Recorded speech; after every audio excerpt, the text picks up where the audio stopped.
Hello students, good afternoon.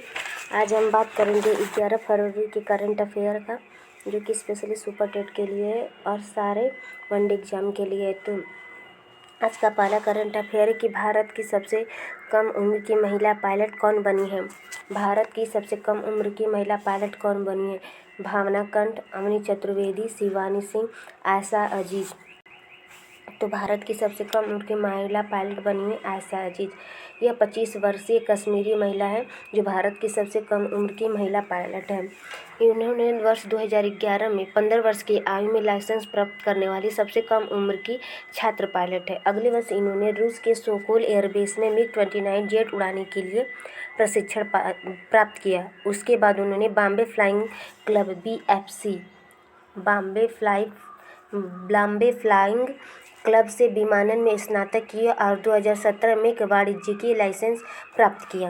इनमें से जो भावना कंठ है वह फाइटर पायलट है, अवनी चतुर्वेदी लड़ाकू विमान की पायलट है और शिवानी सिंह भारतीय नौसेना में पायलट है।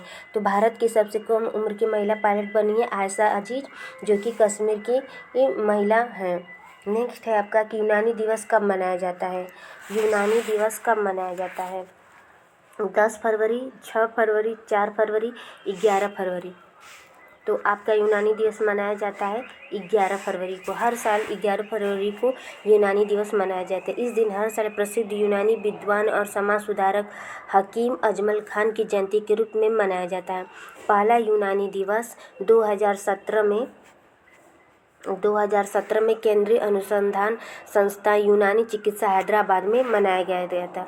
किसके नाम पे यह यूनानी दिवस मनाया जाता है? हकीम अजमल खान की जयंती के रूप में यूनानी दिवस 11 फरवरी को मनाया जाता है। नेक्स्ट आपका कि भारत का पहला thunderstorm research test bed कहाँ स्थापित हो रहा है? बेंगलुरु, दिल्ली, मध्य प्रदेश, ओडिशा। भारत का पहला थंडर स्टॉर्म रिसर्च बेड कहाँ स्थापित हो रहा है? यह ओडिशा में स्थापित हो रहा है। ओडिशा के बालासोर जिले में देश के पहले thunderstorm research test bed स्थापित किया जा रहा है। इसका मुख्य उद्देश्य त्वरित आघात के कारण मानव मृत्यु और संपत्ति के नुकसान को कम करना है। इसकी स्थापना में जो है पृथ्वी विज्ञान मंत्रालय IMD, रक्षा अनुसंधान और विकास संगठन DRDO और इसरो यानी कि भारतीय अंतरिक्ष अनुसंधान जो है, ये तीनों मिलकर इसकी स्थापना में सहयोग कर रहे हैं। और जान लेते भारतीय मौसम विज्ञान विभाग के महानिदेशक ने मृत्युंजय महापात्रा। यह thunder research test bed Odisha में स्थापित किया जा रहा है, बालासोर जिले में। फिर नेक्स्ट आपका भारतीय मौसम विज्ञान विभाग की स्थापना कब हुई थी? 1875 में हुई थी। भारतीय मौसम विज्ञान विभाग का मुख्यालय कहाँ पर है? मौसम भवन लौधी रोड, नई दिल्ली में है। यह भारत का पहला thunderstorm research test bed कहाँ स्थापित हो रहा है? ओडिशा में स्थापित हो रहा है।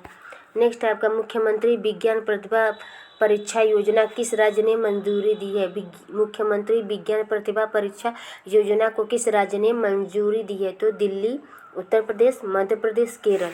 ये भी पूछ सकता है कि मुख्यमंत्री विज्ञान प्रतिभा परीक्षा किस राज्य ने शुरू की है? तो दिल्ली ने की है। दिल्ली के मुख्यमंत्री कौन है? अरविंद केजरीवाल। दिल्ली के राज्यपाल कौन है? अनिल बैजल। नेक्स्ट है आपका कि केंद्र सरकार ने हाल ही में केंद्र शासित प्रदेश में 18 महीने बाद 4G इंटरनेट सेवा बहाल कर दी है। जो केंद्र सरकार है वो किस राज्य में यानी कि किस केंद्र शासित राज्य में 4G नेटवर्क सेवा को बहाल किया है? पहला है आपका दिल्ली, मुंबई, कोलकाता, जम्मू कश्मीर। तो यह इसका आंसर होगा आपका जम्मू कश्मीर। केंद्र सरकार ने 18 महीने के बाद जम्मू कश्मीर में 4G इंटरनेट सेवा को शुरू कर दिया है, क्योंकि 2019 में 5 अगस्त को धारा 370 हटने के बाद वहां पर सारी इंटरनेट की सुविधाओं को बंद कर दिया गया था, जो कि 18 महीने के बाद वहां पर 4G नेटवर्क इंटरनेट सुविधा को शुरू किया गया है। नेक्स्ट आपके भारत को चेपक के चेन्नई में कितने वर्षों बाद हार का सामना करना पड़ा है? टेस्ट मैच हो रहा है तब 32 वर्षों बाद, 22 वर्षों बाद, 12 वर्षों बाद, 27 वर्षों बाद। तो भारत को कितने वर्षों बाद हार का सामना करना पड़ रहा है? 22 वर्षों के बाद चेपक स्टेडियम में, जो कि चेन्नई में स्थित है, वहाँ पर इंग्लैंड और भारत के बीच टेस्ट मैच चल रहा है, जिसमें भारत को 22 वर्षों के बाद इंग्लैंड से हार का सामना करना पड़ा। नेक्स्ट है आपका कि उत्तराखंड में हाल ही में हिमस्खलन और बाढ़ की घटना से निम्न में से कौन सी नदी सबसे अधिक प्रभावित हुई है? उत्तराखंड में हाल ही में हिमस्खलन और बाढ़ की घटना से निम्न में कौन सी नदी सबसे अधिक प्रभावित हुई है? मंदाकिनी, अलकनंदा, धौली गंगा, पिंडर। तो हिमस्खलन से उत्तराखंड में सबसे ज़्यादा प्रभावित हुई है धौली गंगा। उत्तराखंड में 7 फरवरी को हिमस्खलन और बाढ़ की घटना घटी है। इस घटना से तपोवन क्षेत्र यानी कि जोशीमठ क्षेत्र सबसे अधिक प्रभावित हुआ है। इसके पास जो है वो ऋषिगंगा है। ऋषिगंगा पन बिजली परियोजना के निकट बर्फीली चट्टानों के पिघलने से जो है धौली गंगा में जल का स्तर बढ़ गया, जिससे कि आसपास के इलाकों में बाढ़ आ गई है। नेक्स्ट है आपका कि platform scale for a post pandemic world पुस्तक के लेखक कौन है? Platform scale for a post pandemic world पुस्तक के लेखक कौन है? Sangeet Pal, Shashi Tharoor, Geoffrey G Parker, Arundhati Roy. Platform scale for a post pandemic world के लेखक है संगीत पाल है। संगीत पाल चौधरी द्वारा यह पुस्तक लिखी गई है। इसे पेंगुइन रैंडम हाउस इंडिया ने प्रकाशित किया है। प्लेटफार्म स्केल का पहला संस्करण 2015 में प्रकाशित हुआ था। तो platform scale for a post pandemic world पुस्तक के लेखक संगीत पाल चौधरी। इसका पहला संस्करण 2015 में प्रकाशित हुआ था। तो चलिए एक बार इसको रिपीट कर लेते हैं। आप इस वीडियो को लाइक, शेयर और सब्सक्राइब ज़रूर करें। अगर आपको वीडियो पसंद ना आए तो आप इसे डिसलाइक भी कर सकते हैं।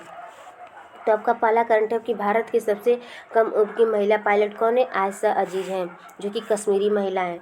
नेक्स्ट आपका कि यूनानी दिवस कब मनाया जाता है? तो 11 फरवरी को मनाया जाता है।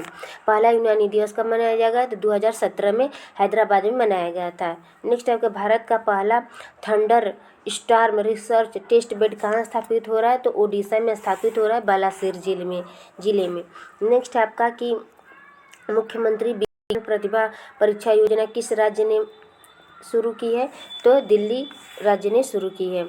नेक्स्ट है आपका कि केंद्र सरकार ने हाल ही में केंद्र शासित प्रदेश में 18 महीने बाद 4G इंटरनेट सेवा बहाल की है, तो जम्मू कश्मीर में बहाल की गई है।